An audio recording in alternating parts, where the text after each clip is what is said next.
Que la grâce et la paix vous soient données à tous en ce jour de Noël que nous voulons vivre les uns avec les autres en parfaite communion, que nous soyons ici, en cette assemblée, en cette église, ou dans les foyers des uns et des autres, le Seigneur lui-même nous unit en une seule et même famille. Le peuple qui marchait dans les ténèbres a vu une grande lumière. C'est le mot d'ordre de ce jour de Noël. Il reste beaucoup d'obscurité en ce monde où le mal ou la mort étend toujours son ombre. Mais Jésus-Christ fait briller la lumière. En lui, la vraie vie est apparue et personne ne pourra la détruire. C'est donc avec confiance que nous déposons nos soucis, nos angoisses auprès de l'enfant de la crèche.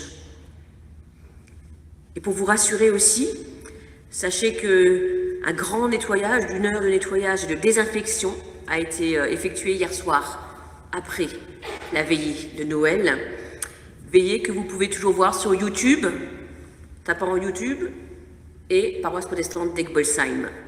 Merci donc aussi à Eric et à Jean, on ne l'a pas assez dit hier soir, pour ce travail phénoménal qu'ils font à chaque fois pour nous permettre de suivre en simultané la veillée ou de la voir ultérieurement.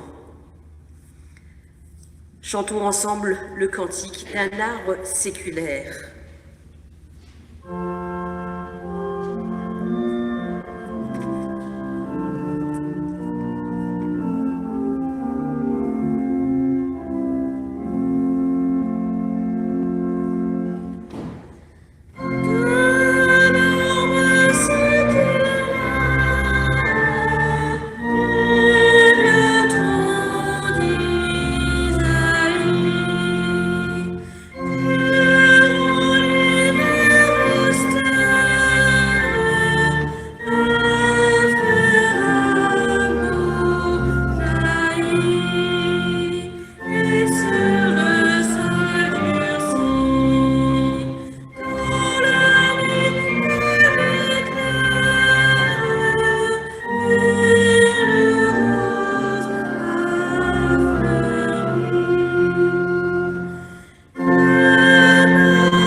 Ensemble, nous antiphonons le psaume 96.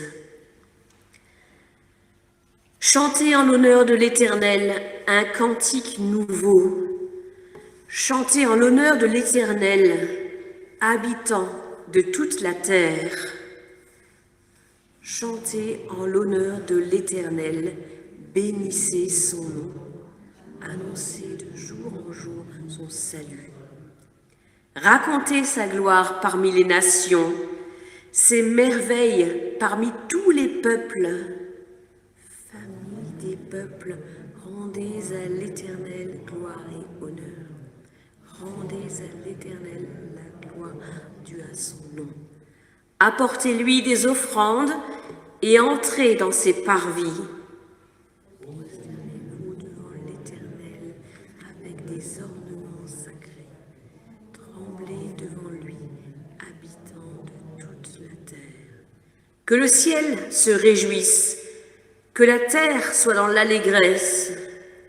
Que la retentisse avec tout ce qu'elle contient, que la campagne et tout ce qui s'y trouve soient en fête. Que tous les arbres des forêts poussent des cris de joie devant l'Éternel, car il vient. Oui, il vient pour sauver la terre. Il jugera le monde avec justice et les peuples suivant sa fidélité. Oh, quel éclat sur nos matins!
Dieu éternel, insondable et invisible, dès les origines, tu veux que le monde soit sauvé et tu prends pitié de nous. Seigneur Jésus, en venant dans le monde, tu nous révèles le Créateur comme un Père aimant et plein de miséricorde. Toi, le Christ, tu prends pitié de nous. Esprit Saint, Esprit de lumière et de force, tu renouvelles la face de la terre et tu fais naître en nous l'homme nouveau. Tu nous annonces ainsi ton pardon. Si notre cœur nous accuse, Dieu est plus grand que notre cœur. Que Dieu renouvelle nos forces et notre courage. Avec confiance, nous marchons ainsi, ensemble, à la suite du Seigneur. Avant que le monde fût né,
que le Seigneur soit avec vous tous.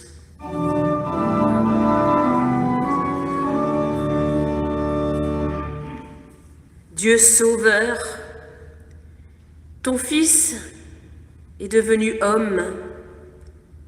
Ta parole s'est faite chair. Voilà qui resplendit sur la terre comme une lumière toute nouvelle. Que sa clarté pénètre dans nos cœurs pleinement. Par Jésus le Christ, ton Fils, notre Seigneur, qui vit et qui règne avec toi, Père, et l'Esprit Saint, parce qu'un seul Dieu, pour les siècles des siècles.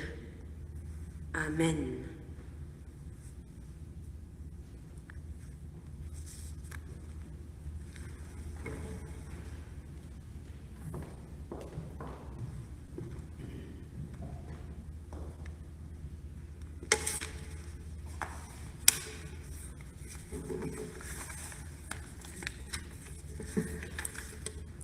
La première lecture se trouve dans l'épître de Paul à Tite, chapitre 3, versets 4 à 7.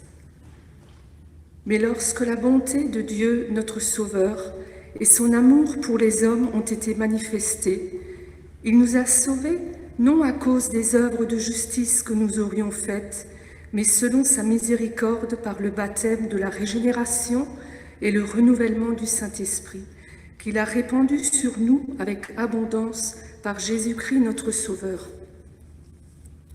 afin que, justifiés par sa grâce, nous devenions en espérance héritiers de la vie éternelle. Roi des rois,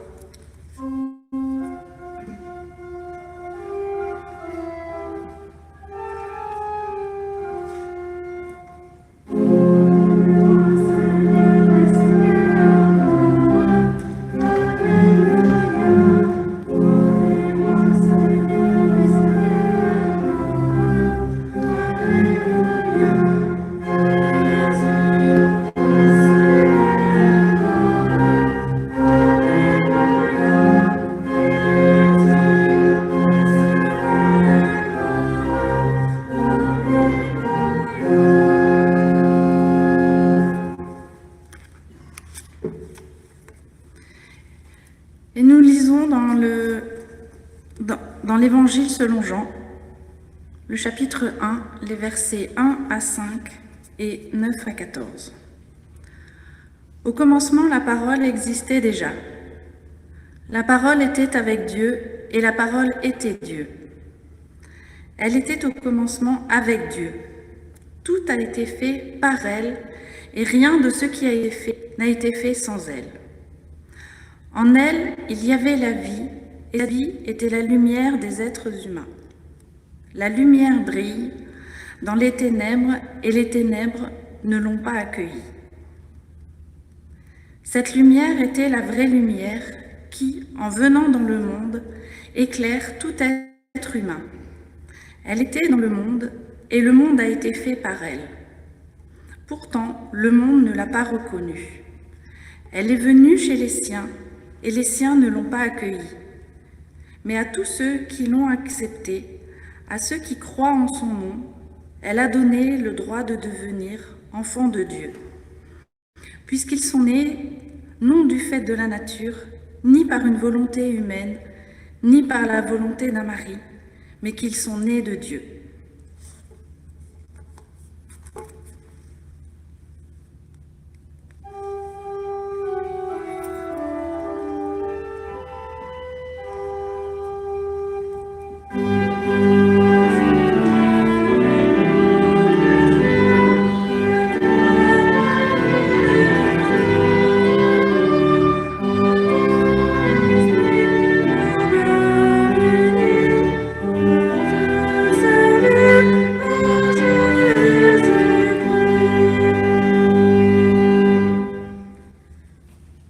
J'invite ceux qui le peuvent à se lever pour que nous confessions ensemble notre espérance chrétienne. Donc ensemble, nous lisons ce texte et nous le faisons nôtre. Je l'affirme sans être rempli d'orgueil, sans être meilleur que les autres. Je l'affirme dans la discrétion des jours et aussi en public, devant tous, devant les grands et devant les petits, devant les esprits assurés et ceux qui hésitent sans cesse, devant ceux qui disent avoir de l'expérience et ceux qui trébuchent sans cesse. Je l'affirme, je le dis sans prétention, mais avec joie, c'est ma profession de foi. Mon nom me vient de Jésus, le Christ, c'est lui qui me fait vivre. C'est un rocher, un appui solide, c'est un soleil, une fête pour chaque jour. C'est un chemin, un mouvement d'amour. C'est un ami, fidèle à travers les épreuves et le temps. C'est lui qui me fait vivre, je lui donne ma confiance. Auprès de lui, je prends la lumière pour inventer humblement, sans me lasser, comme un artisan, des paroles qui ont la musique de l'Évangile, des comportements qui ont la couleur de l'Évangile, des actes qui ont le courage de l'Évangile, des gestes qui ont la tendresse de l'Évangile. Je le dis avec joie, je l'annonce, c'est ma joyeuse nouvelle, c'est ma profession de foi. Avec Jésus le Christ, j'entreprends ma vie, je rejoins mes amis de bonne volonté pour construire ensemble le monde sur la charpente de l'Évangile. Je vous invite à reprendre place et nous entonnons « Mon beau sapin ».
En ce jour de Noël, je vous propose une sorte de relecture du récit de la Nativité.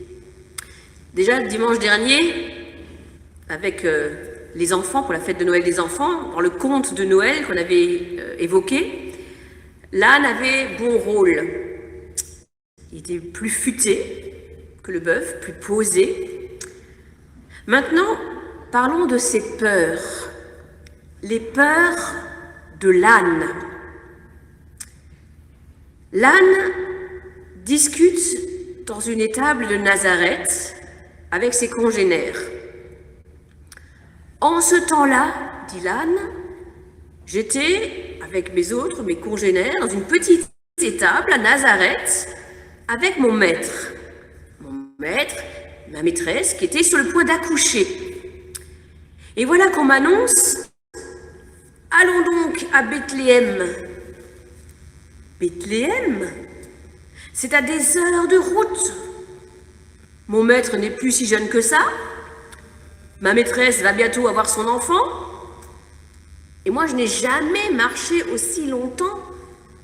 Les routes sont infestées de brigands. Et si ma maîtresse accouche en cours de route? En plus de cela, les nuits sont fraîches. Et où allons-nous dormir pour nous reposer? Où est-ce qu'on va crécher? Et là-bas, nous ne connaissons personne. Quelle angoisse! Arrivé là-bas, impossible de trouver une auberge pour mes maîtres. Je les vois tout à coup débouler dans mon étable et s'y installer. Vous vous rendez compte? Il n'y avait déjà pas beaucoup de place pour le bœuf qui était déjà là. J'avais d'ailleurs vraiment peur qu'il me chasse, puisqu'il était là le premier, il était chez lui.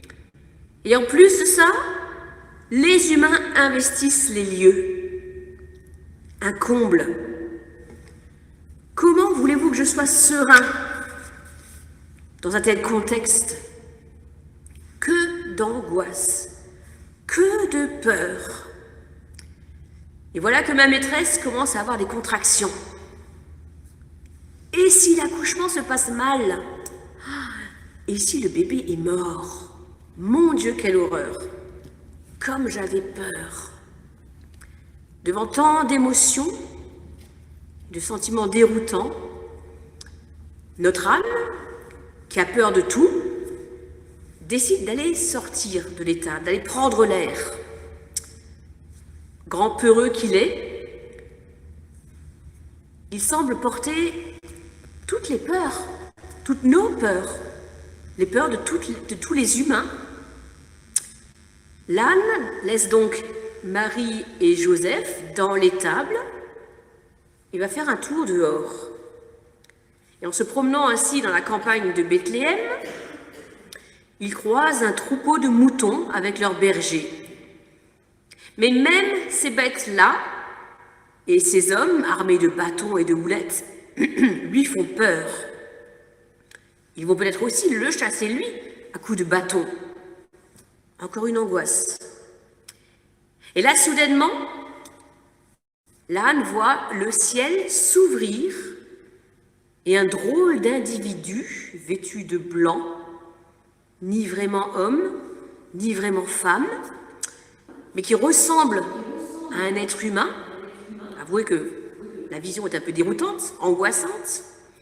Voilà que ce personnage bizarre s'approche de lui et de tous les bergers. Et cette personne, appelons-le cet ange, leur dit à tous, « N'ayez pas peur, n'ayez pas peur. » Il en a de bonnes, celui-là, se dit l'âne. Comment peut-on ne pas avoir peur? Même les bergers sont complètement effrayés. Il y a une telle lueur, une telle clarté qu'on se croirait en plein jour. Et l'ange continue. N'ayez pas peur. Je vous annonce une bonne nouvelle qui sera pour tout le peuple le sujet d'une grande joie. C'est qu'aujourd'hui, dans la ville de David, il vous est né un sauveur, qui est le Christ, le Seigneur. C'était donc ça. Cet enfant qui vient, il est extraordinaire. L'âne se dit, je vais aller voir ça de plus près. L'âne apprend la naissance de cet enfant, lorsqu'il retourne dans l'étable, il reste perplexe, forcément. Il retourne à la crèche, il voit les bergers, les anges, et il commence à se dire, cet enfant-là, a réussi à surmonter, sans le savoir, toutes mes inquiétudes, toutes les peurs qui étaient en moi. Finalement, cet enfant-là me délivre de toutes mes peurs. Je me suis tellement inquiétée, j'ai eu tellement peur de plein de choses, mais à quoi bon? Me voilà rassurée, se dit l'âne.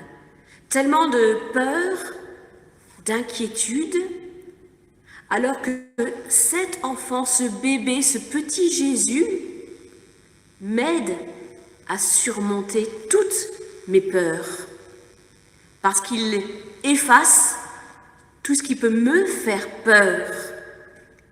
Et si lui y arrive, en tant que bébé, si fragile, si vulnérable, alors moi aussi, je dois en être capable. Merci Seigneur, je n'ai plus peur de rien grâce à toi. Amen.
J'invite ceux qui le peuvent à se lever pour qu'ensemble nous entrions dans la prière d'intercession.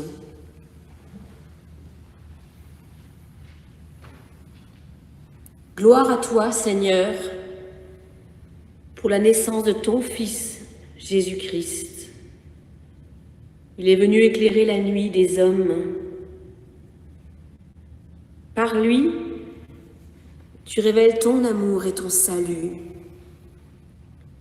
Dans la reconnaissance et la joie, humblement, Seigneur, nous venons à toi et nous t'adorons. Tu as confié au Christ toute la plénitude de ta grâce. Tu attires nos cœurs à lui pour que nous puissions recevoir ton salut, mais recevoir aussi tes dons et répondre à ton amour. En ce jour, Seigneur, où celui qui était riche s'est fait pauvre, nous te prions pour les pauvres, les faibles, les petits. En ce jour où tu donnes à ton peuple une grande joie, nous te prions pour celles et ceux qui pleurent, pour les malades, les personnes en deuil, les mourants. En ce jour où ton Fils est venu partager notre existence et porter nos fardeaux, nous te prions pour celles et ceux qui sont solitaires, abandonnés, fatigués, chargés. Donne-nous enfin d'être pour celles et ceux que tu mets sur notre chemin des messagers de paix, des messagers de lumière et d'espérance. Dans le silence même, nous confions à Dieu ce qui nous tient à cœur.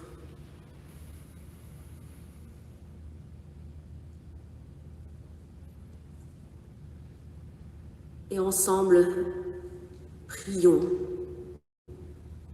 Notre Père qui es aux cieux, que ton nom soit sanctifié, que ton règne vienne, que ta volonté soit faite sur la terre comme au ciel. Donne-nous aujourd'hui notre pain de ce jour. Pardonne-nous nos offenses, comme nous pardonnons aussi à ceux qui nous ont offensés. Et ne nous laisse pas entrer en tentation, mais délivre-nous du mal.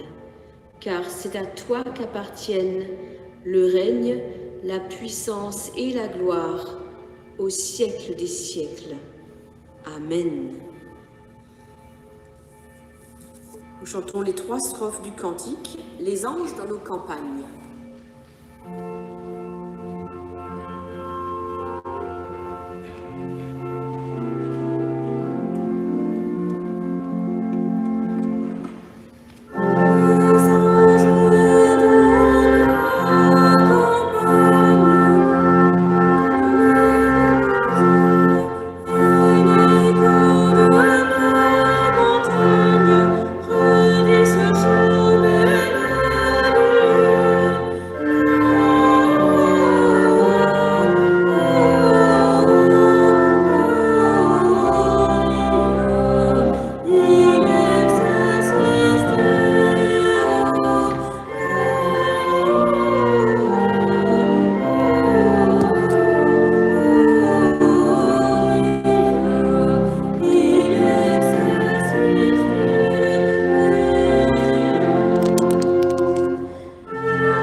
Voilà les quelques annonces que j'ai à vous communiquer. D'abord pour vous rappeler que nous poursuivons l'opération Cœur en Fête qui a été lancée par la paroisse protestante de Cronenbourg-Cité. Donc pour le prix de 5 €, vous pouvez offrir un accompagnement pédagogique et éducatif à un enfant sur Cronenbourg. Il suffit de choisir le cœur sur lequel est marqué le nom de l'enfant. Dimanche le 27, le culte sera uniquement à Wolfisheim, donc pas ici mais à Wolfisheim à 10h. Je vous rappelle qu'en janvier et février, les cultes seront célébrés dans la grande salle du foyer paroissial pour des raisons de chauffage et aussi parce que les travaux justement de rénovation de notre chaudière de l'église vont commencer en janvier. Un grand merci à Georges et à sa fille, c'est Hélène ? Ah, c'est Béatrice, pardon. Merci Béatrice et Georges pour ce magnifique accompagnement qui n'est pas fini visiblement. Il y a aussi à la sortie les almanachs et les pains quotidiens 2021 qui sont arrivés, donc vous pouvez également vous en procurer à la sortie de l'église. Donc à l'issue de la bénédiction, restez en place pour écouter Béatrice et Georges.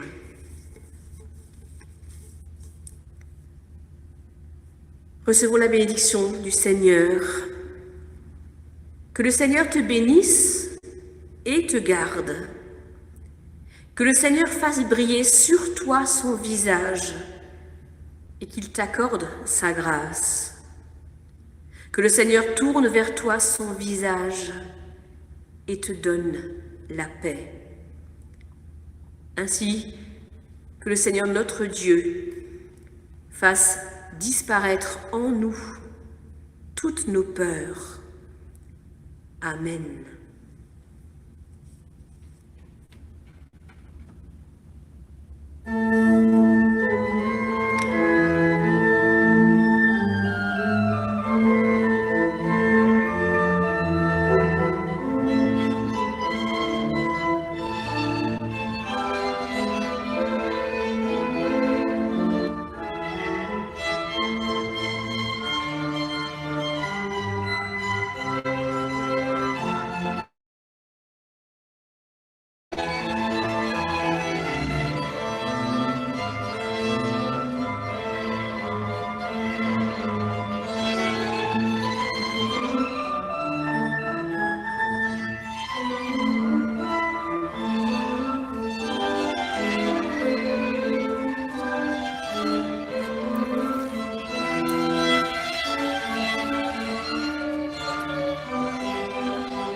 Allez dans la joie et dans la paix que nous procure ce Noël.